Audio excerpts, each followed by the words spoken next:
Moving to Sanlam, which was established as a life insurance group in 1918 in Cape Town, has expanded its services to include short-term insurance, estate planning, loans, capital markets, and all forms of asset management. Indeed. So remember, it owns Sanlam, which is the market leader in short-term insurance, but all the other businesses, it's been more focused. It has got an emerging markets footprint, but it's done well, or did well, for the last sort of 4 of the last 5 years, and then since then a little bit flatter. Market cap here, 153.6 billion rand, price to earnings ratio 14.7, dividend yield of 3.8%. Interesting that the market caps are just about the same. Yeah, but when you look at the share price movement from 2007 on all the companies we're talking about, there's 2 winners, Discovery and Sanlam, and then there's all the other ones or losers, and the total return from the Discovery and Sanlam share is about 3 times the other ones. So Discovery's done the best, but certainly Sanlam in South Africa is the clear winner in the local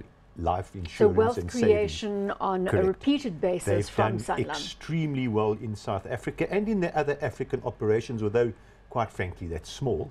You know, Ian Kirk has done an incredibly good job at Sanlam, and to be honest, far better than the other companies. Johan van Zyl did a tremendous job before him, and then Ian Kirk has taken it over. And of course, Johan van Zyl, Johan van der Merwe are now about to list African Rainbow Capital on the JSE. I don't know, we can talk about that one in another show. That thing looks kind of strange, but in the end, it's I'll hold you to that. We'll bring back African Rainbow Capital. That's their to empowerment partner, Ubuntu Botu, and the associated companies that are being spun out of it. But just on its own merits, I mean, do you think Sanlam can continue to win in the local market, or is it going to fall victim to the same dramas? I think they're going to win. You know, we certainly own Sanlam shares. It's only one of the life assurers we do own, and if you look, Liberty is in management turmoil. Old Mutual's preoccupied with this unbundling and all of that, and it's going to take, as you said, 4 years. Maybe MMI can get their show together, I don't know, but they seem to be lagging a little bit. So I think for the foreseeable future, Sanlam could very easily remain the winner.